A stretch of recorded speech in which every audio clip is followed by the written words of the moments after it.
കാലം 1946. ബ്രിട്ടീഷ് സാമ്രാജ്യത്തിൽ നിന്നും ഇന്ത്യ സ്വാതന്ത്ര്യത്തിൻ്റെ പടിവാതിൽക്കൽ നിൽക്കുന്നു.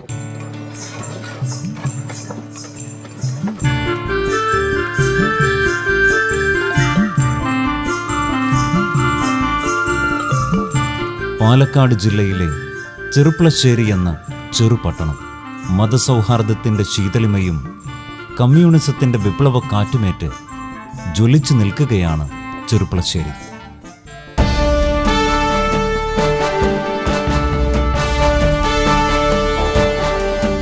ബ്രിട്ടീഷ് ഈസ്റ്റ് ഇന്ത്യ കമ്പനിയുടെ മലബാറിലെ ആസ്ഥാനങ്ങളിൽ ഒന്നായിരുന്നു അന്ന് ചെറുപ്ലശ്ശേരി.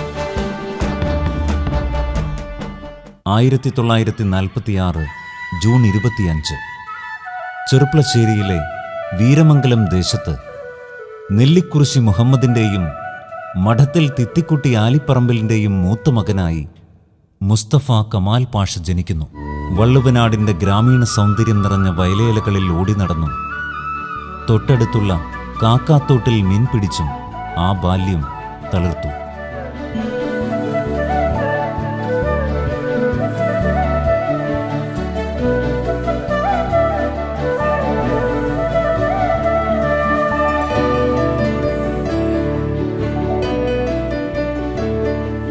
പരേതനായ സുബൈർ അടക്കം കമാൽ പാഷയ്ക്ക് 5 സഹോദരന്മാരും 2 സഹോദരിമാരുമാണുള്ളത്. മുസ്ലിം ലീഗിൻ്റെ പ്രാദേശിക ഭാരവാഹിയും മഹല്ല് കമ്മിറ്റി പ്രസിഡന്റുമായിരുന്ന ബാപ്പ സമൂഹത്തിലെ എല്ലാ വിഭാഗത്തോടും നല്ല ബന്ധം പുലർത്തുകയും അത് തൻ്റെ കുടുംബത്തിലെ പരമ്പരകളിലേക്ക് പകർന്നു നൽകുകയും ചെയ്തു. ചെറുപ്ലശ്ശേരി നോർത്ത് മാപ്പിള LP സ്കൂളിലാണ് 4ാം ക്ലാസ് വരെ പഠിച്ചത്. അക്കാലത്ത് 5ാം ക്ലാസ്സിൽ ചേരണമെങ്കിൽ എൻട്രൻസ് പരീക്ഷ പാസ്സാവണമായിരുന്നു. അത് വിജയിച്ചാണ് ചെറുപ്ലശ്ശേരി ഗവൺമെന്റ് ഹൈസ്കൂളിൽ പ്രവേശനം നേടുന്നത്.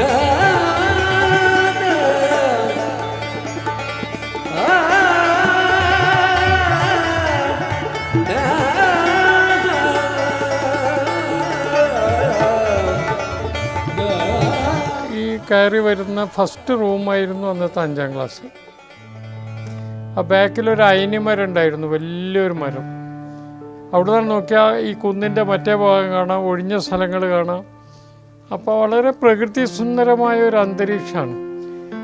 അപ്പോൾ അന്ന് നമ്മളെ ഈ സ്കൂളിനൊരു പാട്ടുണ്ടായിരുന്നു.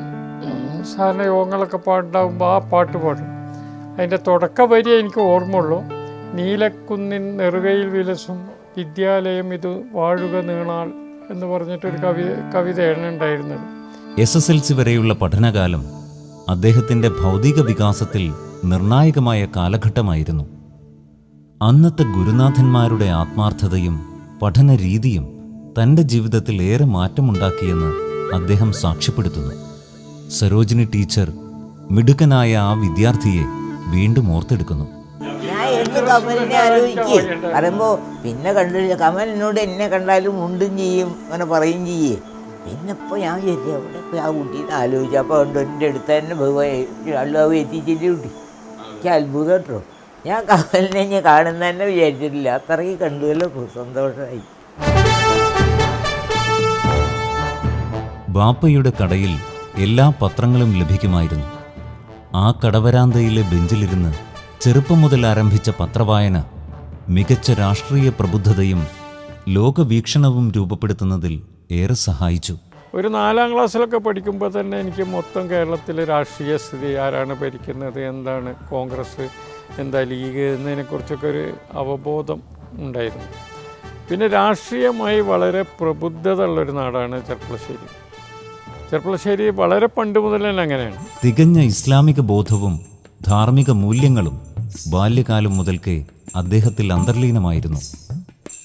ഹൈസ്കൂൾ പഠനകാലത്താണ് പ്രസംഗകലയിലും ആകൃഷ്ടനാകുന്നത്.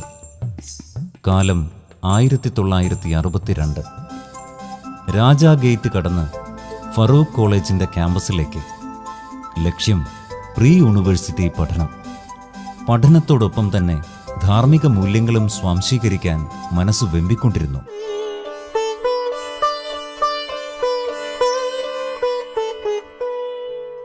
ഫറൂഖ് കോളേജിൻ്റെ സ്ഥാപകനായ അബൂ സബാഹ് മൗലവി ക്യാമ്പസിലെ അത്തരം ശ്രമങ്ങൾക്ക് പിന്തുണയേകി.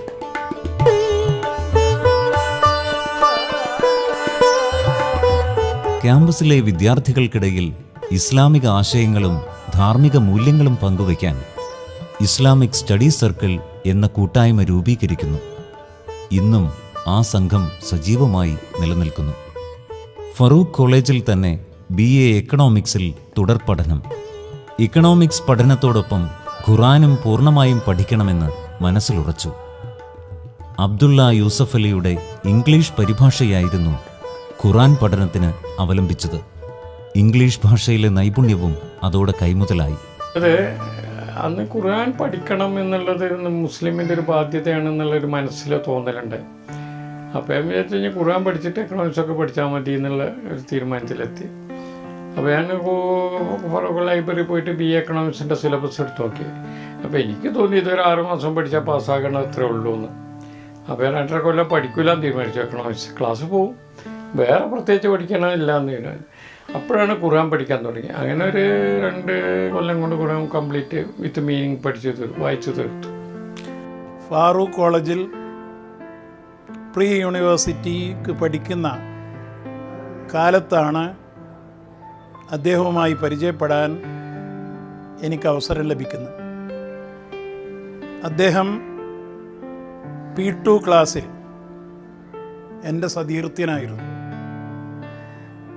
വിദ്യാർത്ഥി ജീവിതകാലത്ത് തന്നെ അവശത അനുഭവിക്കുന്ന, പ്രയാസങ്ങൾ അനുഭവിക്കുന്ന മറ്റു കുട്ടികൾക്ക് സൗകര്യങ്ങൾ ഒരുക്കി കൊടുക്കുക, അവർക്ക് പഠിക്കാനുള്ള പ്രചോദനം നൽകുക എന്നുള്ളത് ഭാഷയുടെ ഒരു പ്രത്യേകതയായിരുന്നു. ഞങ്ങളൊരു കോളേജിൽ ഒന്നിച്ച് ഒരു ഹോസ്റ്റലിൽ താമസിച്ചവരാണ്. അക്കാലത്ത് തന്നെ ആദർശപരമായി ഞങ്ങൾ യോജിപ്പുണ്ടായിരുന്നു. ഈ യോജിപ്പ് ഒരു പക്ഷേ ഞാനും അദ്ദേഹവുമായിട്ടുള്ള അടുപ്പത്തിന് വളരെയധികം സഹായകമായിട്ടുണ്ടാവും. ഒരു വിശാല മനസ്സതയോടുകൂടി മതങ്ങളെ പോലും നോക്കിക്കാണാനും ആരുമായിട്ട് അഡ്ജസ്റ്റ് ചെയ്തു പോകാനും സാധിക്കുന്ന ഒരു കഴിവ് അദ്ദേഹത്തിനുണ്ട്. അടുത്തറിഞ്ഞപ്പോഴാണ് ഞങ്ങൾ വിദ്യാഭ്യാസപരമായി വളരെ പിന്നാക്കം നിൽക്കുന്ന പാലക്കാട് ജില്ലയിലെ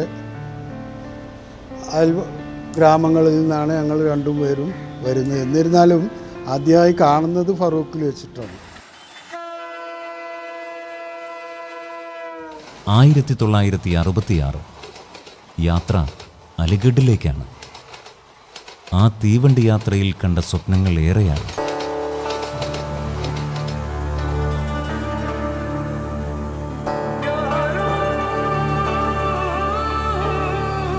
ചരിത്രമുറങ്ങുന്ന ബാബെ സയ്യദ് ഗേറ്റിലൂടെ ഒരു നിയോഗം പോലെ അലിഗഡിലേക്ക്. ഹിസ്റ്ററിയിൽ ബിരുദാനന്തര ബിരുദ പഠനത്തിന് ചേർന്നപ്പോൾ പ്രമുഖ ചരിത്രകാരന്മാരായ മുഹമ്മദ് ഹബീബും ഇർഫാൻ ഹബീബും കേന്ദ്ര വിദ്യാഭ്യാസ മന്ത്രിയായിരുന്ന പ്രൊഫസർ നൂറുൽ ഹസനുമെല്ലാം പാഷയുടെ അധ്യാപകരായി. സിലബസിനപ്പുറമുള്ള പരന്ന വായനയും ആഴത്തിലുള്ള നിരീക്ഷണവും തുടർന്ന പാഷ അലിഗഡിലും തൻ്റെ വിധിരക്തത പ്രകടിപ്പിച്ചു. ക്ലാസ്സിനേക്കാളേറെ പലപ്പോഴും പാഷ സമയം ചെലവിട്ടത് മൗലാന ആസാദ് ലൈബ്രറിയിലായിരുന്നു. അലിഗഡിലെ എല്ലാ പ്രൊഫസർമാരും ഭയങ്കര അക്കാഡമിക്കാണ്. ഇപ്പോൾ രാത്രി 12 മണിക്കൊക്കെ ഉള്ള ഡിപ്പാർട്ട്മെൻറ്റ് അവിടെ 1-2 പ്രൊഫസർമാർ ഇങ്ങനെ വർക്ക് ചെയ്യണ്ടാവും, വായിക്കണോ എഴുതണോ ഇതൊക്കെ ഉണ്ടാവും. അവർ പേപ്പർ അവതരിക്കുക, ബുക്ക് പ്രസിദ്ധീകരിക്കുക എന്നൊക്കെയുള്ള അവരുടെ ഒരു ജീവിത ശൈലിയാണ്. അപ്പോൾ അത് വലിയ അനുകരണീയമായിട്ട് എനിക്ക് തോന്നുന്നു. ഇർഫാൻ ഹബീബ് ഒരു പ്രധാന വ്യക്തിയാണ്. പിന്നെ അയാളെ വാപ്പുണ്ടായിരുന്നു മുഹമ്മദ് ഹബീബ്, ഇന്ത്യൻ്റെ പ്രസിഡന്റ് സ്ഥാനത്തൊക്കെ മത്സരിച്ച് തോറ്റ ആളാണ്. അവരുടെയൊക്കെ ക്ലാസ്സും സംസാരമൊക്കെ കേൾക്കുമ്പോൾ നമ്മൾ എത്ര ഡീപ്പായിട്ടാണ് കാര്യങ്ങൾ അവർ മനസ്സിലാക്കുന്നതെന്ന് മനസ്സിലാക്കും. I remember once that when I went to his room, he was reclining on his pillow, reciting Quran. So I thought, why you are doing like this? So he says that I have been reading it for a long time, not I am tired, but still I want to read it. So how do I do? So therefore I have reclined on the pillow and I am reciting the Quran, I am reading the Quran. So this can give an idea about the kind of man that Mustafa Kamal was, about his interest. So we visited Farooq College, Calicut University, Madras, Vellore, and many places. And then we met Mustafa Kamal Pasha every time. He was very particular. Whenever we reached there, he always took us to his house. I participated in many seminars in Madras and other places, and generally Mustafa Kamal Pasha also was there. So we have to exchange our views. കേരളത്തിൽ നിന്നും നിരവധി വിദ്യാർത്ഥികൾക്ക് അലിഗഡിൽ തുടർ പഠനത്തിന് വഴിയൊരുക്കാനും അദ്ദേഹത്തിന് സാധിച്ചു. എല്ലാവരും നല്ല നിലയിലെത്തണം, എല്ലാവരും നല്ല ഉയർച്ചയിലെത്തണം എന്നുള്ളൊരു ചിന്താഗതിയാണ് അദ്ദേഹത്തിനുണ്ടായിരുന്നത്. പഠിക്കുന്ന കാലത്ത് തന്നെ ഞങ്ങൾക്കെല്ലാം വളരെയധികം പ്രോത്സാഹനങ്ങളാണ് അദ്ദേഹം നൽകിയത്. ഉന്നത വിദ്യാഭ്യാസത്തെക്കുറിച്ചും അതിനുള്ള സാധ്യതകളെക്കുറിച്ചും അതുള്ള മേഖലകളെക്കുറിച്ചെല്ലാം വളരെ വ്യക്തമായിട്ട് അദ്ദേഹം പറഞ്ഞു തന്നിരുന്നു. അതുകൊണ്ട് തന്നെയാണ് ഞാൻ അലിഗഡിൽ പോകാൻ കാരണമായത്.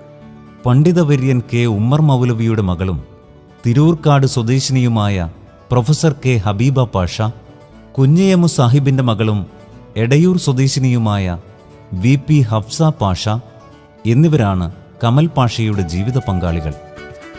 2 ഭാര്യമാരിലുമായി 15 കുട്ടികൾ.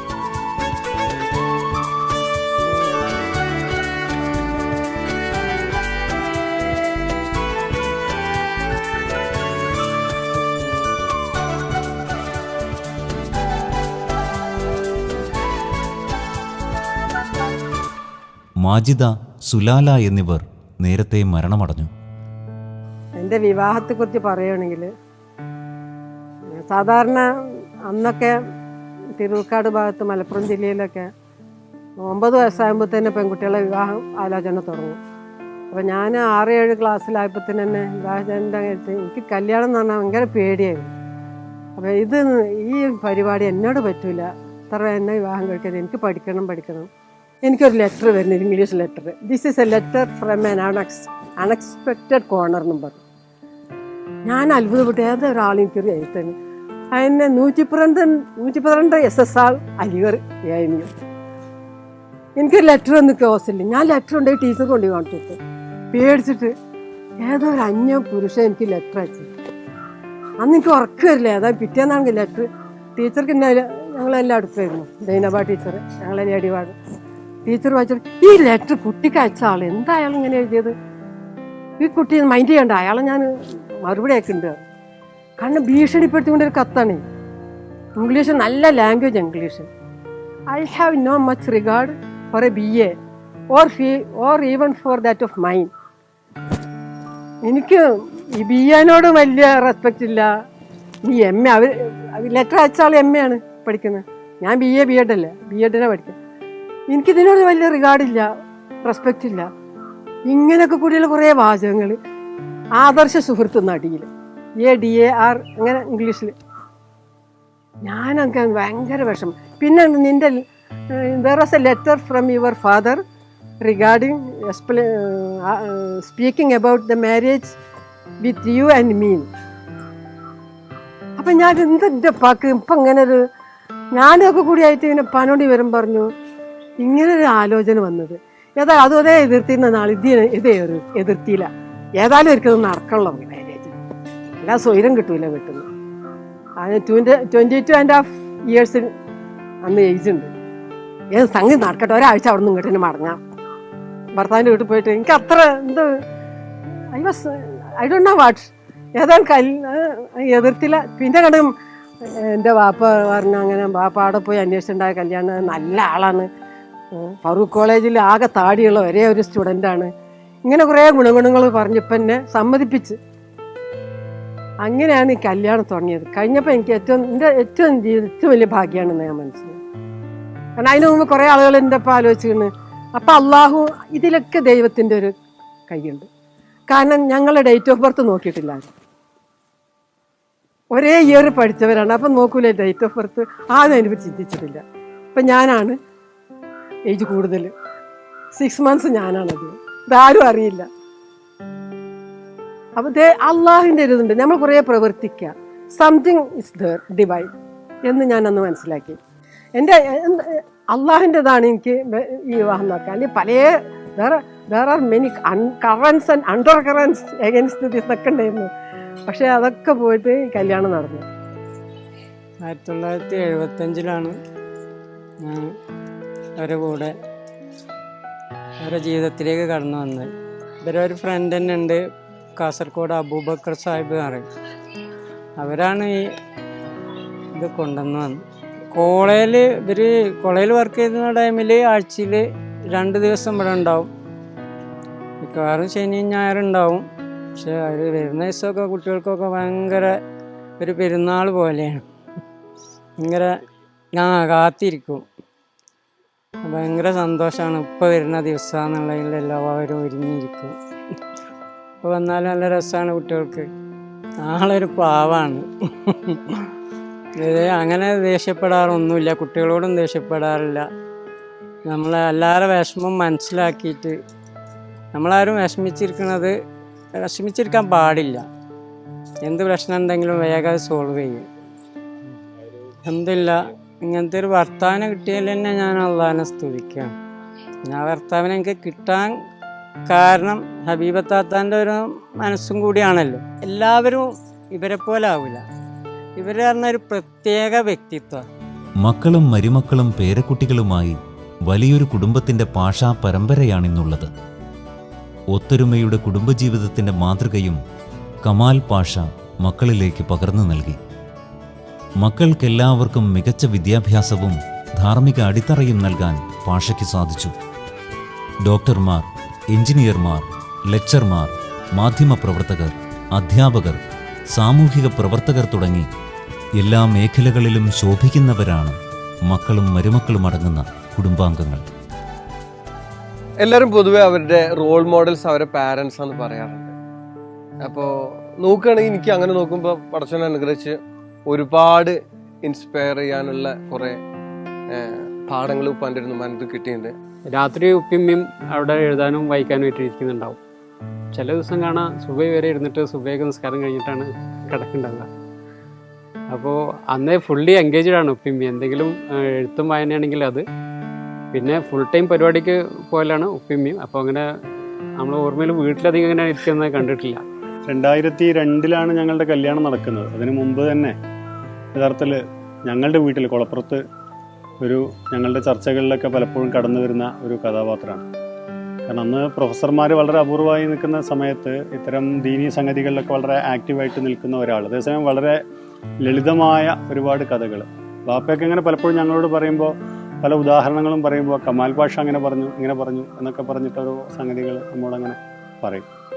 പിന്നെ ഞാൻ PSMO കോളേജിൽ പ്രീ ഡിഗ്രി ഞാൻ ചേരാൻ വന്ന സമയത്ത് ഉമ്മ ഹബീബ ടീച്ചർ എൻ്റെ അറബിക് ടീച്ചറായിരുന്നു. ഞാൻ തുസ്നയോട് തമാശയൊക്കെ പറയാറുണ്ട്, മിക്കവാറും അന്ന് കണ്ടുവെച്ചതാവും എന്നെ നിനക്ക് വേണ്ടിയിട്ട് എന്ന് തമാശയൊക്കെ പറയാറുണ്ട്. അപ്പോൾ ഒരു മനുഷ്യായുസിൽ ജീവിക്കുന്നത്, ഇപ്പോൾ തന്നെ ജീവിച്ചുകൊണ്ടിരിക്കുന്ന പല പാരലായിട്ടുള്ള ലൈഫാണ്. പടച്ചവൻ ഇനിയും കൂടുതൽ കാര്യങ്ങളൊക്കെ ചെയ്യാൻ അനുഗ്രഹിക്കട്ടെ എന്ന് പ്രാർത്ഥിക്കും. എന്തായാലും വലിയൊരു ഭാഗ്യമാണ് ഈ കുടുംബവുമായിട്ട് ബന്ധപ്പെടാൻ പറ്റി എന്നുള്ളത്. ഞാൻ പടച്ചവനെ സ്തുതിക്കുകയാണ്. മദ്രസയിൽ കോർഡിനേറ്റിന് മുമ്പ് പാൻ്റെയൊക്കെ നിന്ന് മനോരമ പേപ്പർ തട്ടിപ്പറിച്ചിട്ട് മാൻഡ്രേക്ക് മാത്രം വായിച്ചിട്ട് ഞങ്ങൾ കൊണ്ടുപോയിരുന്നു. മാൻഡ്രേക്കിൻ്റെ സ്ട്രിപ്പ് ഉണ്ടാവും, 5ാമത്തെ 4ാമത്തെ പേജ് ബോട്ടം. അപ്പോൾ ഉപ്പാനെ പറ്റി ആദ്യം പറയുകയാണെങ്കിൽ ഞാൻ കല്യാണം കഴിഞ്ഞ ഉടനെ ഡ്രൈവിംഗ് ജസ്റ്റ് ഇങ്ങനെ റെഡിയായി വരുന്നേ ഉള്ളൂ. അപ്പോൾ ആ സമയത്ത് ഉപ്പാൻ്റെ കൂടെ ഡ്രൈവ് ചെയ്തിട്ടുണ്ട്. സാധാരണ എല്ലാവർക്കും ഭയങ്കര ടെൻഷനിലൊക്കെ ആയിരിക്കും. ഉപ്പ കൂടെ ഇരിക്കുന്നിട്ട് ഇപ്പം അങ്ങനെ ഒരു ധൈര്യം തരും. പിന്നെ അതുപോലെ ഉപ്പ ഇങ്ങനെ അപ്പോഴാണ് വണ്ടിയിൽ പോകണതിൻ്റെ ഒരു പ്രാർത്ഥനയൊക്കെ പഠിപ്പിച്ചത്. അത് റിപ്പീറ്റഡ് ആയി വേറെ ആരും ചെയ്യില്ല. അങ്ങനെ നമ്മൾ റിപ്പീറ്റഡ് ആയിട്ട് അങ്ങനെ പറഞ്ഞു നിന്ന് അതിങ്ങനെ പറഞ്ഞ് ആ ഒരു ഡ്രൈവിൽ തന്നെയാണ് നമ്മൾ അതുപോലെ പഠിക്കുന്നത്. I don't know about the family that much. പക്ഷേ പിന്നെ ഓരോരുത്തർ പറയുമ്പോൾ even I use to think ഇക്കയും ഒന്നും പറയില്ല. അപ്പോൾ എനിക്കായിരുന്നു അതിനെക്കാട്ടിലും ഭയങ്കര proud to be part of such a big family, great family. At first I have fear because I came here from very different culture, very different, everything is different, so I have that fear at first. But to be honest, that Upa is the person who make me very comfortable. അങ്ങനെ ആദ്യമായിട്ട് കാണുന്നത് ഏകദേശം 82-83 ഒരു ഇസ്ലാമിക summer ക്യാമ്പിലാണ്. പിന്നീട് Kodungallur town ഹാളിലും Thrissur town ഹാളിലും ഇതേ same പരിപാടി തന്നെ കാണാൻ ഞാൻ പോയിട്ടുണ്ടായിരുന്നു. ഇതൊരു ഗവേഷകൻ എന്നായിരിക്കും കമാൽ പാഷയ്ക്ക് എനിക്ക് കൊടുക്കാൻ പറ്റിയിട്ടുള്ള ഏറ്റവും നല്ലൊരു ടൈറ്റിൽ എന്നാണ് ഞാൻ മനസ്സിലാക്കുന്നത്. അദ്ദേഹത്തിൻ്റെ വ്യക്തി, കുടുംബ, സാമൂഹിക, മത മേഖലകളിൽ ഏതൊരു ഭാഗത്തെ അദ്ദേഹം സ്പർശിച്ചിട്ടുണ്ടോ അതിൽ ഒരു ഗവേഷണ ചിന്തയിൽ അതിൻ്റെ ഏതറ്റം വരെ പോയി ഒരാളും കാണാത്ത ഒരു ആംഗിളിലൂടെ എന്ത് വിഷയത്തെയും അതിൻ്റെ ആഴങ്ങളിൽ എത്തിച്ചേർന്ന് കണ്ടുപിടിക്കുകയും അതിനെ ഒരു പുതിയ നിർവചനമായിട്ട് സമർപ്പിക്കുകയും ചെയ്യുക എന്നുള്ള ആ ഒരു രീതിയാണ് എനിക്ക് കമാൽ പാഷയെക്കുറിച്ച് എപ്പോഴും ഉൾക്കൊള്ളാൻ പറ്റിയിട്ടുള്ളതും കാണാൻ പറ്റിയിട്ടുള്ളതും. എല്ലാറ്റിനും അതീതമായിട്ടുള്ള ഒരു വ്യക്തിത്വം എന്നൊക്കെ നമ്മൾ പറയാറേ ഉള്ളൂ. പക്ഷേ പ്രായോഗിക ജീവിതത്തിൽ ആ അർത്ഥത്തിൽ എടുത്തു പറയാൻ പറ്റുന്ന വ്യക്തികൾ നമ്മുടെ സമൂഹത്തിൽ തന്നെ അപൂർവമായിക്കൊണ്ടിരിക്കുന്ന ഒരു കാലഘട്ടത്തിലാണ് ഈ എല്ലാ അർത്ഥത്തിലും ഒരു സമ്പൂർണ്ണ ഒരു ജീവിത വിശുദ്ധി കാത്തുസൂക്ഷിക്കുന്ന ഒരു വ്യക്തി എന്ന നിലക്ക് കൂടിയാണ് ഇതേപോലൊരു ചരിത്രകാരനെ അടയാളപ്പെടുത്തേണ്ടത് എന്നാണ് എനിക്ക് തോന്നുന്നത്. അദ്ദേഹത്തിൻ്റെ മകളെ എനിക്ക് വിവാഹാലോചനയായിട്ട് വന്ന ആളാണ്. ആദ്യമായിട്ട് ചോദിക്കുന്നത് തന്നെ ഹയർ സ്റ്റഡീസുമായി ബന്ധപ്പെട്ട് PhD ഇങ്ങനത്തെ കാര്യങ്ങളൊക്കെയാണ് ആദ്യമായി ചോദിച്ചത്. അപ്പോൾ വിദ്യാഭ്യാസത്തെ ഇത്രയധികം സ്നേഹിച്ച ഒരു വ്യക്തിയായിരുന്നു അദ്ദേഹം. ഞാനിവരെ കുടുംബത്തിൽ ഒരു മരുമകൻ ആയിട്ടല്ല ശരിക്കും എനിക്ക് ഫീൽ ചെയ്തിട്ടുള്ളത്. അപ്പോൾ ഞാൻ ചെന്നന്ന് തന്നെ എന്നോട് ഇങ്ങനെ കെട്ടിപ്പിടിച്ചിട്ട് പറഞ്ഞു, എൻ്റെ ഉപ്പ എനിക്ക് 5 വയസ്സുള്ള സമയം മരിച്ചതാണ്. എന്നോട് പറഞ്ഞു, ഉപ്പില്ലാത്ത വിഷമം എനിക്ക് ഉണ്ടാവരുത്, എനിക്കിപ്പോൾ ഉപ്പാണ് എന്ന് പറഞ്ഞു. അത് പിന്നെ ഉപ്പാൻ്റെ ബിഹേവിയറിലാണെങ്കിലും ആറ്റിറ്റ്യൂഡിലാണെങ്കിലും പിന്നെ എല്ലാവരും പറയും ഉപ്പാൻ്റെ ഒരു മോൻ തന്നെയാണ് ഞാൻ. നമ്മൾ പോലും ഓർമ്മിക്കാത്ത കാര്യങ്ങൾ ഇപ്പോൾ ഓർമ്മിച്ച് അന്വേഷിച്ച് ഇട്ട് ആ ഒരു എങ്ങനെ ഓർത്തു വെക്കുന്നതെന്ന് ഞാൻ അറിയില്ല. ഈ ഒരു അവസ്ഥയിലും പ്രായത്തിലും നന്നായിട്ട് ഓർത്ത് കാര്യങ്ങൾ അന്വേഷിക്കാറും അതിലൊക്കെ ഇടപെടാറുമുണ്ട്. നല്ല നല്ല ഉപദേശങ്ങൾ, കൂടുതൽ നമ്മൾ ഉയരങ്ങൾ തേടാനുള്ള അനുഭവങ്ങളും അതിനുള്ള ആവശ്യമായ നിർദ്ദേശങ്ങളൊക്കെ എപ്പോഴും നൽകിയിട്ടുണ്ട്. സ്വന്തം പിതാവിനെ പോലെയാണ് എനിക്ക് തോന്നിയിട്ടുള്ളത്. വളരെ ചെറുപ്പത്തിൽ പിതാവ് മരണപ്പെട്ടു പോയ ഒരാളാണ് ഞാൻ. പിന്നീടാണ് ഇദ്ദേഹത്തിൻ്റെ മകളെ വിവാഹം കഴിക്കുന്നതും അദ്ദേഹത്തെ എൻ്റെ ഭാര്യയുടെ പിതാവായി കിട്ടുന്നതും.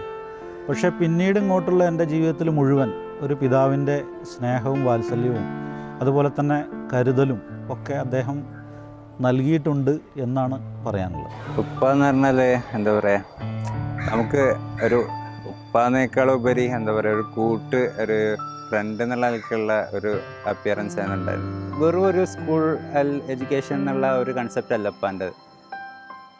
എല്ലായിടത്തുനിന്നും നമുക്ക് പഠിക്കാനുണ്ടെന്നുള്ള ഒരു കൺസെപ്റ്റിലാണ് എല്ലാവരെയും കൺസിഡർ ചെയ്യുന്നതും അതുപോലെ എന്തെങ്കിലും കാര്യങ്ങളുണ്ടെങ്കിൽ അപ്രീഷിയേറ്റ് ചെയ്യുന്ന രീതികളൊക്കെ ഞാനൊക്കെ സത്യം പറഞ്ഞാൽ എൻ്റെയൊക്കെ ഫാമിലിയിൽ എപ്പോഴും ഇത് അവതരിപ്പിക്കാറുണ്ട്. ഇവിടുത്തെ ഒരു ഐഡിയാലിറ്റി എപ്പോഴും നമുക്ക് മാതൃകയാക്കണമെന്ന് പറഞ്ഞിട്ട് ഒരിക്കൽ പോലും ഇപ്പം ചീത്ത പറയുന്നതൊന്നും എനിക്ക് അനുഭവത്തിലില്ല. പിന്നെ ഇപ്പം ഭയങ്കര വേറൊരു കാര്യം എന്താ വെച്ചാൽ ഇപ്പം മടി എന്ന് പറഞ്ഞ ഉപ്പാൻ്റെ വൊക്കാബുലറിയിലില്ല. പോസിറ്റീവാണ് ഉപ്പാൻ്റെ എല്ലാ കാര്യങ്ങളും. വളരെ സീരിയസ് ആയിട്ടുള്ള കാര്യങ്ങൾ പോലും വളരെ ലളിതമായിട്ട് ഉപ്പ കൈകാര്യം ചെയ്യുന്നത് ഞാൻ പല സമയത്തും കണ്ടിട്ടുണ്ട്. ഇതൊക്കെ വലിയ അത്ഭുതത്തോടു കൂടിയിട്ടാണ് ഞാൻ കണ്ടിട്ടുള്ളത്. 1968 തിരൂരങ്ങാടി പോക്കർ സാഹിബ് മെമ്മോറിയൽ ഓർഫണേജ് കോളേജിൽ കമാൽ പാഷ ലെക്ചററായി ജോലിയിൽ പ്രവേശിക്കുന്നു. PSMO കോളേജ് ആരംഭിക്കുന്ന വർഷമാണത്. 2001 വരെ 32 വർഷക്കാലം PSMO കോളേജിൽ ചരിത്ര വിഭാഗം തലവനായി അദ്ദേഹം സേവനമനുഷ്ഠിച്ചു. ഭാര്യ പ്രൊഫസർ ഹബീബ പാഷയും ഇതേ കാലയളവിലാണ് കോളേജിൽ അറബിക് വിഭാഗം പ്രൊഫസറായി ജോലി ചെയ്തത്. മലബാറിന്റെ വിദ്യാഭ്യാസ മുന്നേറ്റത്തിൽ നിർണായകമായ പങ്കുവഹിച്ച PSMO കോളേജിന്റെ വളർച്ചയ്ക്കും നവീകരണ ദൗത്യങ്ങൾക്കും ഒട്ടേറെ സംഭാവനകളാണ് ഈ കാലയളവിൽ കമാൽ പാഷ നിർവഹിച്ചിട്ടുള്ളത്. സാറിൻ്റെ ജീവിതം എന്ന് പറഞ്ഞാൽ ഞാൻ മനസ്സിലാക്കുന്നത് PSMOയുടെ ഒരു കാലത്തെ ചരിത്രമാണ്. സാറിവിടെ ഞാൻ തന്നെ ഒരിക്കൽ പറഞ്ഞിട്ടുണ്ട്, അന്ന് വർക്ക് ചെയ്ത അധ്യാപകർ ഉണ്ടാക്കി വെച്ച ആ ഒരു ഇമേജിൻ്റെ മുകളിലാണ് ഇന്ന് പ്രിൻസിപ്പലായി ഞാൻ ഇവിടെ പ്രവർത്തിക്കുന്നത്. അത് മുൻ പ്രിൻസിപ്പൽ ആമോട്ടി സാഹിബും പാഷ സാറൊക്കെ ഉണ്ടാക്കി വെച്ച ആ ഒരു പാതയിൽ കൂടെയാണ് ഇന്നും ഈ കോളേജ് മുമ്പോട്ട് കൊണ്ടുപോകുന്നത്. തിരൂരങ്ങാടി PSMO കോളേജിൽ 5 വർഷം ഞാൻ പഠിച്ച കാലം. ആ കാലയളവിലാണ് ഡോക്ടർ മുസ്തഫ കമാൽ പാഷ ആരാണ് എന്ന് എനിക്ക് അടുത്ത് മനസ്സിലാക്കാനും അറിയാനും സാധിച്ചത്. അദ്ദേഹം ഒരു നല്ല അധ്യാപകനാണ്. കുട്ടികളുടെ ഏത് സംശയങ്ങളും അദ്ദേഹം തീർത്തു കൊടുക്കും. അവരോടെപ്പോഴും അദ്ദേഹം വളരെ കോഡിയലായിട്ടാണ് സംസാരിച്ചിട്ടുള്ളത്. സത്യത്തിൽ ഒരു പ്രഭാഷകനായി ഇന്ന് അല്പമെങ്കിലും എന്തെങ്കിലും പറയാൻ കഴിയുന്നു എങ്കിൽ ഡോക്ടർ മുസ്തഫ കമാൽ പാഷ സാറിനെ പോലെയുള്ള ആളുകളുടെ നിർലോഭമായ പിന്തുണയും അവരുടെ അഭിപ്രായങ്ങളുമാണ് എന്ന് നിസ്സംശയം എനിക്ക് പറയാൻ സാധിക്കും.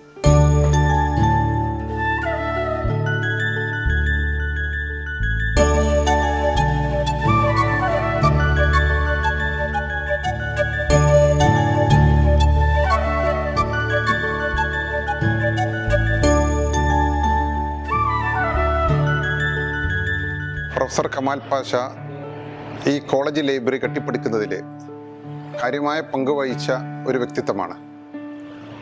ഇതിൻ്റെ തുടക്കകാലത്ത് തന്നെ അദ്ദേഹം ധാരാളം ബുക്കുകൾ ലൈബ്രറിയിലേക്ക് സംഭാവന നൽകിയിട്ടുണ്ട്. അതോടൊപ്പം തന്നെ അദ്ദേഹത്തിൻ്റെ യാത്രയിലും മറ്റും കിട്ടുന്ന പുസ്തകങ്ങളൊക്കെ തന്നെ അദ്ദേഹം കോളേജ് ലൈബ്രറിയിലേക്ക് നൽകിയിട്ടുണ്ട്. PSMO കോളേജിൽ ലെക്ചററായി ചേർന്ന് അധികം കഴിയുന്നതിന് മുൻപ് മാപ്പിള സാഹിത്യ സെമിനാർ എന്നൊരു സാഹിത്യ സമ്മേളനം 2 ദിവസങ്ങളിലായി സംഘടിപ്പിച്ചു. ഈ സെമിനാറോടുകൂടി മാപ്പിള സാഹിത്യത്തിന് കൂടുതൽ അംഗീകാരം ലഭിച്ചു. കേരള യൂണിവേഴ്സിറ്റി സിലബസിൽ മാപ്പിള സാഹിത്യകൃതികൾ സ്ഥാനം പിടിച്ചു. കേരള സാഹിത്യ അക്കാദമി മാപ്പിള സാഹിത്യകാരന്മാർക്കും അംഗീകാരങ്ങൾ നൽകാൻ തുടങ്ങി. കമാൽ പാഷ സാഹിബിനെ കുറിച്ച് 1000 നാവോടുകൂടി മാത്രമേ എന്നെ പോലുള്ളവർക്ക് സംസാരിക്കാൻ സാധിക്കുകയുള്ളൂ. ഒരായുസ് കൊണ്ട് അദ്ദേഹം ചെയ്തു തീർത്തുകൊണ്ടിരിക്കുന്ന സേവനങ്ങൾ അത്ര വിപുലമാണ്. നമ്മുടെ നാട്ടിൽ, നമ്മുടെ സമൂഹത്തിന് വിവിധങ്ങളായ മേഖലകളിൽ അദ്ദേഹം അർപ്പിച്ചിട്ടുള്ള വലിയ സംഭാവനകൾ ഇന്ന് വളരെ വളരെ പ്രകടമായി നമ്മുടെ പരിസരങ്ങളിൽ, നമ്മുടെ സമൂഹത്തിൽ, നമ്മുടെ കാലത്ത് നമുക്ക് കാണാൻ സാധിക്കുന്നു. വളരെ വലിയ കഠിന പ്രയത്നത്തിലൂടെയാണ് അദ്ദേഹം തൻ്റെ ജീവിത പ്രയാണം തുടങ്ങുകയും അത് തുടരുകയും ചെയ്തിട്ടുള്ളത്. പല പുസ്തകങ്ങളും അദ്ദേഹം എഴുതിയിട്ടുണ്ട്. അതിൻ്റെ പരിഭാഷ എഴുതിയിട്ടുണ്ട്. അതുപോലെ ഇസ്ലാമിനെ സംബന്ധിക്കുന്ന വിഷയങ്ങൾ എഴുതിയിട്ടുണ്ട്. മാർക്സിസത്തെയും സോഷ്യലിസത്തെയും അതുപോലെയുള്ള വിഷയങ്ങളെയും നിരൂപണം ചെയ്തിട്ടുണ്ട്. യുക്തിവാദികളുടെയും മറ്റു ആരോപണങ്ങൾക്ക് മറുപടി ചെയ്തിട്ടുണ്ട്. ഇതിനൊക്കെ നീണ്ട റിസർച്ച് നടത്തിയിട്ട്, ഗവേഷണം നടത്തിയിട്ട് എപ്പോഴോ ഒരു ബുക്ക് ഇറക്കുക എന്നതിന് പകരം ആ കാലഘട്ടത്തിൻ്റെ, ആ സമയത്തിൻ്റെ ആവശ്യമനുസരിച്ചുള്ള കാര്യങ്ങൾ ആളുകൾക്ക് മനസ്സിലാവുന്ന ഭാഷയിൽ എഴുതുക എന്നതാണ് അദ്ദേഹത്തിൻ്റെ സ്വഭാവം ഞാൻ മനസ്സിലാക്കി. കാലിക്കറ്റ് യൂണിവേഴ്സിറ്റിയിൽ നിന്നും മുൻ വൈസ് ചാൻസലർ ഡോക്ടർ TK രവീന്ദ്രന്റെ കീഴിൽ history of education in Malabar under the British rule from 1792 to 1947 എന്ന ശ്രദ്ധേയമായ ടൈറ്റിലാണ് കമാൽ പാഷ PhD ബിരുദം കരസ്ഥമാക്കിയത്. കാലിക്കറ്റ് യൂണിവേഴ്സിറ്റിയിൽ 2002 മുതൽ 2005 വരെ Kamal Pasha chair four Islamic studies and research സെന്ററിന്റെ പ്രൊഫസറായി സേവനമനുഷ്ഠിച്ചു. ഇസ്ലാമിക് ചെയറിന് സ്വന്തമായി കെട്ടിടവും മറ്റു ഭൗതിക സാഹചര്യങ്ങളും ലഭ്യമാക്കാൻ നിർണായകമായ ഇടപെടലാണ് കമാൽ പാഷ നടത്തിയിട്ടുള്ളത്. Calicut university board of studies in Islamic studies and research ചെയർമാനായിരുന്നു അദ്ദേഹം. വൈസ് ചാൻസലറായിരുന്ന ഡോക്ടർ KKN കുറുപ്പിന്റെ സഹകരണത്തോടെ ഒരു ഗവേഷണ പ്രബന്ധം പ്രസിദ്ധീകരിച്ചു. പിന്നോക്ക സമുദായങ്ങളുടെ ഉന്നമനത്തിന് കാലിക്കറ്റ് യൂണിവേഴ്സിറ്റിയുടെ സംഭാവന എന്ത് എന്നൊരു അന്വേഷണമായിരുന്നു അത്. കേരളത്തിലെ ഇസ്ലാമിക ചരിത്രത്തിന് മാത്രമല്ല, ലോകം മുഴുവനുമുള്ള ഇസ്ലാമിക ചരിത്രത്തെ സംബന്ധിച്ച് അദ്ദേഹത്തിൻ്റെ പഠനങ്ങൾ വളരെ പ്രാധാന്യമർഹി. തിരൂരങ്ങാടി കോളേജിൽ ചരിത്ര വകുപ്പ് വളരെ ശക്തമായിട്ട് കെട്ടിപ്പടുക്കുന്നതിൽ, അതിൻ്റെ പേര് ഒരുപക്ഷെ കേരളത്തിലെ ഏറ്റവും നല്ലൊരു ചരിത്ര വകുപ്പായി വളർത്തിയെടുക്കുന്നതിൽ അദ്ദേഹം വഹിച്ച പങ്ക് ഞാൻ എപ്പോഴും ഓർമ്മിക്കാറുണ്ട്. പിന്നെ മുസ്ലിം കമ്മ്യൂണിറ്റിക്ക് മുസ്ലിം സ്റ്റുഡൻസ് ഡെവലപ്മെൻറ്റിനൊക്കെ പറ്റിയ പ്രോഗ്രാമുകൾ, അതും അക്കാഡമിക്കായ പ്രോഗ്രാമൊക്കെ സംഘടിപ്പിക്കലാണ് ഷെയറിൻ്റെ പ്രധാനമായ റോൾ. ശാസ്ത്രത്തിന്റെ പേരിൽ നിരീശ്വരവാദവും പരിണാമവാദവും വ്യാപകമായി പ്രചരിപ്പിക്കപ്പെട്ടുകൊണ്ടിരുന്ന പശ്ചാത്തലത്തിലാണ് കമാൽ പാഷ ശാസ്ത്രവിചാരവേദിക്ക് രൂപം കൊടുത്തത്. ശാസ്ത്രവിചാരവേദി സജീവമായതോടുകൂടി പരസ്യമായ നിരീശ്വരവാദ പ്രചരണം കുറയാൻ തുടങ്ങി. ശാസ്ത്രവിചാര മാസികയും ഈ കൂട്ടായ്മ പുറത്തിറക്കിയിരുന്നു. വിവിധ സ്ഥലങ്ങളിൽ 2 ദിവസം നീണ്ടുനിൽക്കുന്ന ഖുറാൻ സയൻസ് സെമിനാറുകൾ സംഘടിപ്പിക്കുന്നതിൽ പ്രധാന പങ്കുവഹിച്ചത് കമാൽ പാഷയായിരുന്നു. സെമിനാറുകളോടനുബന്ധിച്ച് 10-ലധികം ഗവേഷണ ഗ്രന്ഥങ്ങൾ പ്രസിദ്ധീകരിച്ചു. ഖുർആൻ എന്ന് പറയുന്നത് മുസ്ലിങ്ങളുടെ മാത്രം ഒരു മതഗ്രന്ഥമല്ല, മാനവരാശിക്ക് മൊത്തം അള്ളാഹു സുബ്ഹാനഹു വ തആല ഇറക്കിയ ഒരു വിശുദ്ധ ഗ്രന്ഥമാണ്, മാർഗദർശിയാണ് എന്നുള്ള ഒരു ആശയമാണ് ഈ സെമിനാറുകളിൽ കൂടി ജനങ്ങളിൽ എത്തിക്കാൻ ശ്രമിച്ചത്. ഈ സെമിനാറിൻ്റെ ഒരു പ്രത്യേകത, അതിൽ പല വിഷയങ്ങളും കൈകാര്യം ചെയ്തത് അമുസ്ലിങ്ങളായ സഹോദരങ്ങളായിരുന്നു. ഉദാഹരണത്തിന് ഖുർആനും ഭൂഗോളശാസ്ത്രവും എന്നുള്ള വിഷയം കൈകാര്യം ചെയ്തിരുന്നത് കോഴിക്കോട് മെഡിക്കൽ കോളേജിലെ മെഡിസിൻ പ്രൊഫസറായിരുന്ന ഡോക്ടർ CK രാമേന്ദ്രൻ സാറായിരുന്നു. കമാൽ പാഷയുടെ പിന്നീടുള്ള യാത്രകൾ ഖുറാനിലെ ചരിത്രഭൂമിയിലേക്കായിരുന്നു.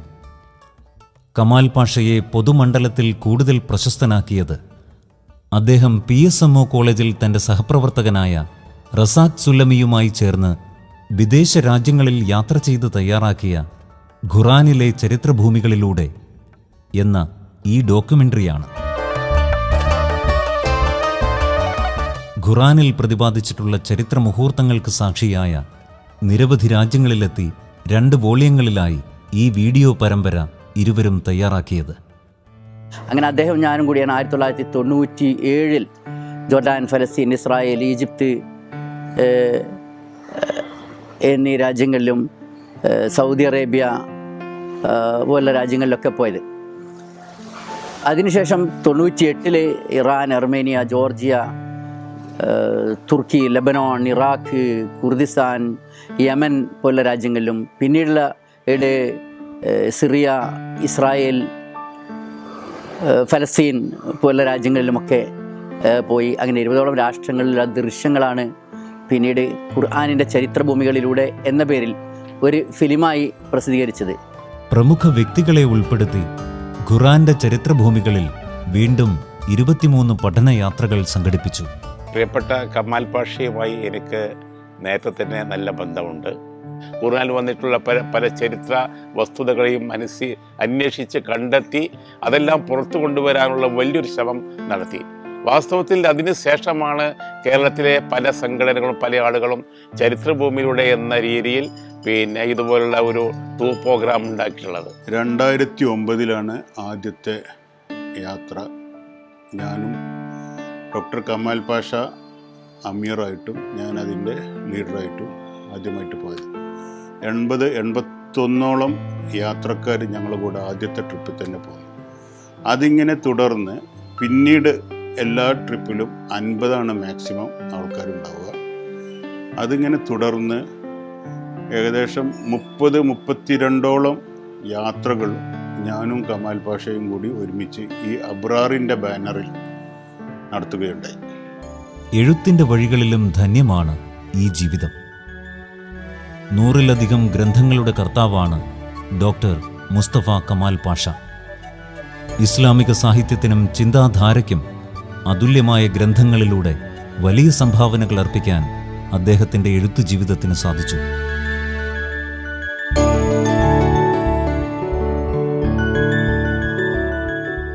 21-ാം വയസ്സിലെഴുതിയ ആദ്യ കൃതി ശാസ്ത്രവും ദൈവാസ്തിത്വവും വലിയ ചലനങ്ങളാണ് സൃഷ്ടിച്ചത്. ഖുറാൻ അർത്ഥസഹിതം പഠിക്കാൻ എളുപ്പമാർഗം എന്ന പുസ്തകം 2 മാസം കൊണ്ട് അറബി അക്ഷരം പോലും അറിയാത്തവർക്ക് ഖുറാൻ കേട്ടാൽ അർത്ഥം മനസ്സിലാക്കാൻ സഹായിക്കുന്ന കൃതിയാണ്. സത്യത്തിലേക്ക് ക്ഷണിക്കൽ ഓരോ മുസ്ലിമിൻ്റെയും ബാധ്യതയാണ്. അതെങ്ങനെ നിർവഹിക്കണമെന്ന് അന്വേഷിക്കുന്നവർക്കുള്ള വഴികാട്ടിയാണ് ദ അവ എന്ന കൃതി. മാർക്സിസം ഒരു സമഗ്ര പഠനം എന്ന കൃതി മാർക്സിസ്റ്റ് സിദ്ധാന്തങ്ങൾ, ലളിതമായി വിവരിക്കുകയും അവയെ വിമർശനാത്മകമായി നിരൂപണം നടത്തുകയും ചെയ്യുന്നു. മക്തി തങ്ങളുടെ സമ്പൂർണ്ണ കൃതിയടക്കം പിന്നീട് വന്ന പുസ്തകങ്ങളും വായനാലോകത്തിന് വലിയ ഈടുവയ്പ്പുകളായി മാറി.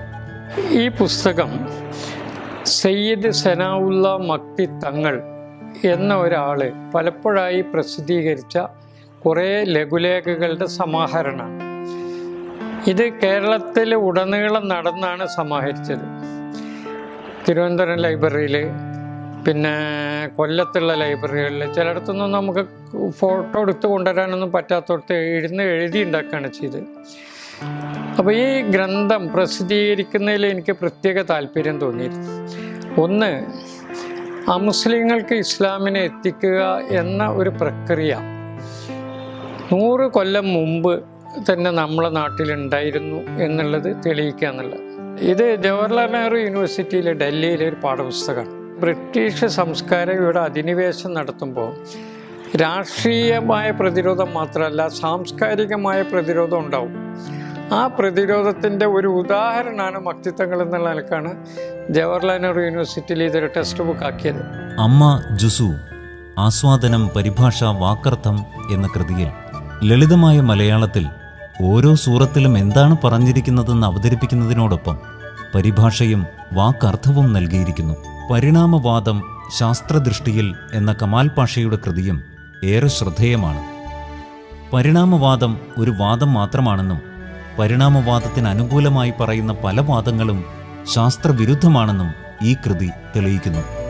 ഹദീസുകളുടെ സമാഹാരമായ അസിഹാഹു സിത്ത എന്ന ഗ്രന്ഥം 4 വോള്യങ്ങളിലായാണ് പൂർത്തീകരിച്ചത്. 22 വർഷത്തെ കഠിന പ്രയത്നത്തിലൂടെയാണ് ഹദീസുകളെ അദ്ദേഹത്തിൻ്റെ നേതൃത്വത്തിൽ ആവർത്തനമൊഴിവാക്കി വിഷയാടിസ്ഥാനത്തിൽ മലയാളത്തിലേക്ക് ക്രോഡീകരിച്ചത്. അപ്പോൾ ഞാൻ വളർന്നു വലുതായപ്പോൾ ഖുർആൻ തർജ്ജമകളൊക്കെ ഉണ്ട്, പെട്ടെന്ന് നോക്കി കണ്ടുപിടിക്കാൻ പറ്റും. പക്ഷെ ഹദീസ് ചോദിച്ചാൽ എവിടെയും കിട്ടുന്നില്ല. അത് അന്വേഷിച്ചപ്പോൾ ഒരു 43 വോള്യങ്ങളിലായിട്ട് കിടക്കുകയാണ്. ബുഖാരി, മുസ്ലിം, ഇബ്നു മാജ, തിർമിദി, നസായി, അബൂദാവൂദ് എന്നൊക്കെ പറഞ്ഞിട്ട് ഓരോരുത്തർ എഴുതിയതിൻ്റെ 10 വോളിയൊക്കെ ഉണ്ട്. അപ്പോൾ അങ്ങനെ ടോട്ടൽ കുറേ ആയിട്ട് കിടക്കുന്നത്. എല്ലായിടത്തും ഇവിടെ അവൈലബിളും ആയിരുന്നില്ല. പേഴ്സണൽ ഒരു ആവശ്യം എന്നുള്ള നിലക്കാണ് ഞാനിത് തുടങ്ങി വെച്ചത്. നബിയുടെ വചനങ്ങൾ, ഈ സിഹാസിത്ത എന്ന 6 ഗ്രന്ഥങ്ങൾ, സിഹായ ഗ്രന്ഥങ്ങൾ എന്നാണ് അർത്ഥം. ആ ഗ്രന്ഥങ്ങളിലെ അതൊക്കെ തർജ്ജമ ചെയ്ത് വെക്കുക, നബി എന്താ ചെയ്ത് പറഞ്ഞെന്ന് അറിയാൻ വേണ്ടി. മതപ്രബോധന രംഗത്തും മാതൃകാപരമായ സേവനങ്ങളാണ് കമാൽ പാഷ നിർവഹിച്ചിട്ടുള്ളത്. കിം എന്ന ചുരുക്കപ്പേരിൽ അറിയപ്പെടുന്ന കേരളത്തിലെ ഇസ്ലാമിക് മിഷന്റെ സ്ഥാപക പ്രസിഡന്റായ അദ്ദേഹം ഇത്തരം പ്രവർത്തനങ്ങളെ സംഘടനകൾക്ക് അതീതമായി ഏകോപിപ്പിക്കുന്നതിലും വിജയം കണ്ടു. അദ്ദേഹം ദഅവത്ത് രംഗത്ത് നമ്മൾ എങ്ങനെ പ്രവർത്തിക്കണമെന്നും അതുപോലെ നമ്മുടെ ഈ തർബിയത്ത് സ്ഥാപനത്തിൽ വന്ന് അവിടുത്തെ അന്തേവാസികൾക്ക് മാത്രമല്ല, അവിടുത്തെ ഉസ്താദന്മാർക്കും അവിടുത്തെ ജീവനക്കാർക്കും എങ്ങനെ നമ്മൾ അന്തേവാസികളുമായി പെരുമാറേണ്ട രീതി വളരെയധികം ചരിത്രപരമായ രീതിയിൽ ഇസ്ലാമിക ശാസ്ത്രത്തിൻ്റെ മറ്റും വിവരിച്ചും കൊണ്ട്, അതുപോലെ ഒരു മനുഷ്യൻ്റെ ഓരോ അവയവത്തിലും അള്ളാഹു നൽകിയ അതിൻ്റെ ശാസ്ത്രീയ രീതിയും അത് നമ്മൾ എങ്ങനെ ഇസ്ലാമിൽ പറഞ്ഞ പ്രകാരം ഉപയോഗിക്കണമെന്നും കാണിച്ചു തന്നിരുന്നു. മുസ്തഫ കമാൽ പാഷ എൻ്റെ ദീർഘകാല സുഹൃത്താണ്. അതിശയിപ്പിക്കുന്ന ബഹുമുഖ പ്രതിഭയാണ് അദ്ദേഹം. പ്രസംഗിക്കൽ, എഴുതൽ എന്ന് പറഞ്ഞാൽ കലാപരമായ ഒരു കഴിവാണ്. കാര്യങ്ങളെക്കുറിച്ച് ചിന്തിക്കുക, ആശയം ഉണ്ടാക്കുക എന്നുള്ളത് മറ്റൊന്നാണ്. അത് ആ ആൾക്ക് ഈ കഴിവുണ്ടായിക്കൊള്ളണമെന്നില്ല. അപ്പം അങ്ങനത്തെ ഒരു കേട്ട് മനസ്സിലാക്കുക എന്നുള്ളത്, മനസ്സിലാക്കി പ്രവർത്തിക്കാനുള്ള ഒരു മനസ്സുണ്ട്. അതിപ്പോൾ മനഃശാസ്ത്രജ്ഞന്മാർ പറഞ്ഞിരിക്കുന്നത് 5% ആൾക്കാരെ ചിന്തിക്കുള്ളൂ എന്നാണ്. 20% മറ്റുള്ളവർ ഇതിനെക്കുറിച്ച് ചിന്തിക്കും. അപ്പോൾ ആ സാഹിബ് ഈ രണ്ടിലും പെടും. ഖുറാനിലെ ശാസ്ത്ര പരാമർശങ്ങളിലൂടെ ആരോഗ്യരക്ഷയ്ക്ക് യോഗ തുടങ്ങിയ വീഡിയോ ഡോക്യുമെന്ററികളും കമാൽ പാഷ ഒരുക്കിയിട്ടുണ്ട്. അസ്വലാത്ത് അഥവാ നമസ്കാരം എന്ന വീഡിയോ ഡോക്യുമെന്ററി പ്രശസ്ത സംവിധായകൻ ഫാസിലുമായി ചേർന്നാണ് കമാൽ പാഷ പൂർത്തിയാക്കിയത്. 1993 അതായത് ഏതാണ്ട് 25 വർഷങ്ങൾക്ക് മുമ്പാണ് ഞാൻ കമാൽ പാഷ സാഹിബിനെ പരിചയപ്പെടുത്തുന്നത്. അത് ചാവക്കാടുള്ള അബ്ദുൽ സലാം സാഹിബാണ് ആ കൂടിക്കാഴ്ചയ്ക്ക് വഴിയൊരുക്കിയത്. അവർക്കൊരു ആവശ്യമുണ്ടായിരുന്നു, നമസ്കാരത്തെക്കുറിച്ച് ഒരു കാസറ്റ് ഇറക്കണം. അപ്പോൾ അത് സംവിധാനം ചെയ്യുക എന്ന ചുമതലയാണ് ഞാൻ ഏറ്റെടുക്കേണ്ടത്. കമാൽ പാഷ സാഹിബ് ഇതിനു വേണ്ടിയുള്ള മെറ്റീരിയൽ കംപ്ലീറ്റ് ആയിട്ട് ഒരുക്കി വെച്ചിട്ടുണ്ട്. നമസ്കാരത്തിൻ്റെ സൂക്ഷ്മമായ എല്ലാ വശങ്ങളിലേക്കും ചെല്ലുന്ന എല്ലാ ഡീറ്റെയിൽസും ഉള്ള ഒരുപാട് മെറ്റീരിയൽ കമാൽ പാഷ സാഹിബ് കരുതി വെച്ചിട്ടുണ്ട്. അത് ക്രോഡീകരിക്കുക, അത് വെച്ച് ഒന്നെടുക്കുക, ഇത് മാത്രമായിരുന്നു എനിക്കുണ്ടായിരുന്ന ചുമതല. ഏതായാലും 7-8 ദിവസം കൊണ്ട് അതൊന്ന് ഭംഗിയായി എഡിറ്റ് ചെയ്ത് ഞാൻ ആ CD പൂർത്തീകരിച്ചു. അതിന് അസ്സലാത്ത് എന്ന് പേര് വിട്ടു. നമസ്കാരത്തിൻ്റെ കാസറ്റ് എടുക്കുമ്പോൾ എന്നോടൊപ്പം നിന്ന് എനിക്ക് വേണ്ട നിർദ്ദേശങ്ങൾ നൽകി, ഉപദേശങ്ങൾ നൽകി, തെറ്റ് ചൂണ്ടിക്കാണിച്ച് ആ കാസറ്റ് പൂർത്തീകരിക്കാൻ അദ്ദേഹം സഹകരിച്ചു. ആ കാസറ്റിന് നല്ല പ്രചാരവും കിട്ടി. ശ്രദ്ധേയവും കാലിക പ്രസക്തവുമായ നിരവധി ഗവേഷണ പ്രബന്ധങ്ങളാണ് ഡോക്ടർ മുസ്തഫ കമാൽ പാഷ ഇതിനോടകം പൂർത്തിയാക്കിയിട്ടുള്ളത്. Indian history congress, south Indian history congress എന്നിവയിൽ നിരവധി പ്രബന്ധങ്ങൾ അവതരിപ്പിച്ചു. Muslim religious education in Kerala, reforms of Tipu Sultan in Malabar, influence of west Asia in Ayurveda തുടങ്ങിയവ അവയിൽ ചിലതു മാത്രം. ആറളം ഫാമിലെ ഗുഹാസമുച്ചയങ്ങളെക്കുറിച്ചുള്ള പഠനങ്ങൾ, വിവിധ പ്രദേശങ്ങളിൽ കണ്ടെത്തിയ കുടക്കല്ലുകളെക്കുറിച്ചുള്ള പഠനങ്ങൾ തുടങ്ങി ചരിത്ര ഗവേഷണ രംഗത്തും അതീവ പ്രാധാന്യമേറിയ സംഭാവനകൾ അദ്ദേഹത്തിൻ്റെതായുണ്ട്. പനമ്പുഴ തീരത്തൊരു പുരാതന സംസ്കാരം എന്ന തലക്കെട്ടിൽ മനോരമ പത്രത്തിൽ ഒരു ലേഖനം പ്രസിദ്ധീകരിച്ചു. ചെമ്മാടുണ്ടായിരുന്ന ടിപ്പു സുൽത്താന്റെ പുരാതന കോട്ടയുടെ അവശിഷ്ടങ്ങളെ ആസ്പദമാക്കി ചരിത്രമുറങ്ങുന്ന ചെമ്മാട് എന്നൊരു ലേഖനവും മനോരമയിൽ പ്രസിദ്ധീകരിക്കുകയുണ്ടായി. ലോട്ടറി ഒരു പുതിയ കണ്ടുപിടുത്തമല്ല എന്ന പേരിൽ മാതൃഭൂമിയിൽ ഒരു ഗവേഷണ ലേഖനവും കമാൽ പാഷയുടേതായി പ്രസിദ്ധീകരിക്കപ്പെട്ടു. എത്രയോ വർഷങ്ങളായി ഈ ചരിത്രത്തിൻ്റെ ഈ മേഖലയിൽ, ഇസ്ലാമിക് ഹിസ്റ്ററിയുടെയും ഇന്ത്യൻ ഹിസ്റ്ററിയുടെയും മേഖലയിൽ പഠിപ്പിക്കുകയും എല്ലാതരം ഗവേഷണ പ്രവർത്തനങ്ങളിലും പങ്കെടുക്കുകയും മറ്റ് ചരിത്രകാരന്മാരുമായിട്ട് അടുത്ത ബന്ധം പുലർത്തുകയും ചെയ്തിട്ടുള്ള ഭാഷയെ സംബന്ധിച്ചിടത്തോളം ഞാൻ കൂടുതലൊന്നും പറയേണ്ടതില്ല. വളരെ വളരെ ഏതാണ്ട് അരനൂറ്റാണ്ട് എന്ന് തന്നെ പറയാം ആയിട്ടുള്ള പരിചയമാണ് എനിക്കുള്ളത്. അതുപോലെ എല്ലാവർക്കും പരിചിതനാണ് അദ്ദേഹം. ഓൾ ഇന്ത്യ റേഡിയോയിൽ ബഹദൂർ ഷാ സഫർ, മംഗൾ പാണ്ഡെ, പാനിപ്പറ്റ് തുടങ്ങിയ നാടകങ്ങളും മറ്റ് നിരവധി പരിപാടികളും അവതരിപ്പിച്ചു. അതുപോലെ തന്നെ കമാൽ പാഷ സാറിൻ്റെ വേറൊരു പ്രത്യേകത, ഈ ഏത് വ്യക്തിയോട് ബന്ധപ്പെട്ടാണെങ്കിലും അയാളുടെ താല്പര്യമുള്ള വിഷയം എന്താണെങ്കിൽ അതിനകത്ത് സാറിൻ്റെ ഒരു കോൺട്രിബ്യൂഷൻ ഉണ്ടാവും. എനിക്ക് ഓർമ്മ വരുന്ന ഒരു നാടകത്തിൻ്റെ, ഞാൻ നാടക താല്പര്യക്കാരനാണ്. ഒരിക്കൽ എന്നോട് ചോദിച്ചു, റേഡിയോ നാടകം അഭിനയിച്ചിട്ടുണ്ടോ ചോദിച്ചു. അപ്പോൾ സത്യം പറഞ്ഞാൽ എനിക്ക് ആ മേഖല അറിയില്ലായിരുന്നു. ഉടനെ പറഞ്ഞത് എൻ്റെ ഒരു റേഡിയോ നാടകമുണ്ട്, ഒരു മംഗൾ പാണ്ഡെ, ഒരു ബ്രിട്ടീഷ് ഒരു സ്വാതന്ത്ര്യ സമരത്തിൻ്റെ, അതിനെ അഭിനയിക്കാൻ പറ്റുമോ എന്ന് പറഞ്ഞു. എനിക്ക് വല്ലാത്തൊരാകാംക്ഷയാണ്, അതെങ്ങനെയാണെന്ന് അറിയില്ല, ഒരു സ്റ്റുഡിയോ കണ്ടിട്ടില്ല. നേരെ അടുത്ത 2 ദിവസത്തിനുള്ളിൽ കമാൽ പാഷ സാർ എന്നെ കോഴിക്കോട് കൊണ്ടുപോയി റേഡിയോ നാടകത്തിൻ്റെ ഒരു ഷൂട്ടിംഗ് എങ്ങനെയാണ്, അതിൽ എന്താണ് നടൻ അതിൽ ചെയ്യേണ്ടത്, അതൊരു വല്ലാത്തൊരനുഭവമായിട്ട് തോന്നും. ഏഷ്യാനെറ്റ് ചാനലിൽ പുണ്യപാത എന്ന പേരിൽ 12 എപ്പിസോഡുകൾ സംപ്രേഷണം ചെയ്യുകയുണ്ടായി. ആരോഗ്യ പരിചരണ രംഗത്തെ ചൂഷണങ്ങൾ വർദ്ധിക്കുന്ന കാലത്ത് മരുന്നുകളും പാർശ്വഫലങ്ങളുമില്ലാത്ത ചികിത്സയായ അക്യുപഞ്ചർ ചികിത്സാരീതിയുടെ പ്രചാരണത്തിലും സജീവമാണ് ഇന്ന് കമാൽ പാഷ.